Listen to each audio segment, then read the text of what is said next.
ನಮಸ್ಕಾರ. ನಾನು ನಿಮ್ಮ ಲಕ್ಷ್ಮೀ ಹೆಬ್ಬಾಳ್ಕರ್ ಮಾತಾಡ್ತೀನಿ. ಇವತ್ತಿಗೆ ಕರ್ನಾಟಕ ರಾಜ್ಯ ಸರ್ಕಾರದ ಮಹತ್ವಾಕಾಂಕ್ಷೆಯ ಯೋಜನೆಯಾದಂತ ಗೃಹಲಕ್ಷ್ಮಿಯನ್ನ ಜಾರಿಗೆ ತಂದು 1 ವರ್ಷ ಆಯಿತು. ಈ ಸಂದರ್ಭದಲ್ಲಿ ಕುಟುಂಬದ ಎಲ್ಲ ಯಜಮಾನಿಗಳಿಗೆ, ನನ್ನ ಗೃಹಲಕ್ಷ್ಮಿಗಳಿಗೆ ನಾನು ಹಾರ್ದಿಕ ಶುಭಾಶಯಗಳನ್ನ ಮತ್ತು ಅಭಿನಂದನೆಯನ್ನು ಸಲ್ಲಿಸ್ತೀನಿ. ಇಲ್ಲಿಯವರೆಗೆ ಗೃಹಲಕ್ಷ್ಮಿಯು ತಮ್ಮ ಜೀವನದಲ್ಲಿ ಏನೆಲ್ಲ ಬದಲಾವಣೆಯನ್ನ ಈ 1 ವರ್ಷದಲ್ಲಿ ತಂದಿದೆ, ಈ ಬದಲಾವಣೆಯನ್ನ ಬನ್ನಿ ನಮ್ಮೊಂದಿಗೆ ಹಂಚಿಕೊಳ್ಳಿ. ರೀಲ್ಸ್ ಮಾಡೋದ್ರ ಮುಖಾಂತರ ಯೂಟ್ಯೂಬ್ ನಲ್ಲಿ ಹಂಚಿಕೊಳ್ಳಿ.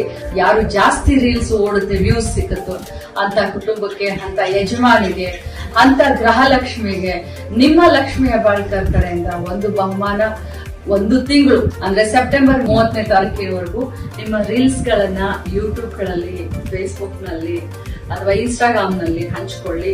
ಜಾಸ್ತಿ ವ್ಯೂ ಸಿಕ್ಕಂತ ರೀಲ್ಸ್ ಮಾಡಿದಂತವ್ರಿಗೆ ನನ್ನ ಕಡೆಯಿಂದ ವೈಯಕ್ತಿಕವಾಗಿ ಒಂದು ಬಹುಮಾನವನ್ನ ಕೊಡ್ತೀನಿ.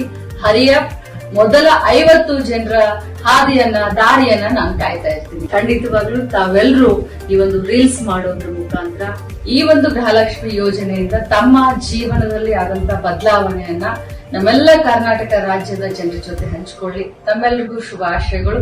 ನಮಸ್ಕಾರ. ಎಲ್ಲರಿಗೂ ಒಳ್ಳೆಯದಾಗಲಿ.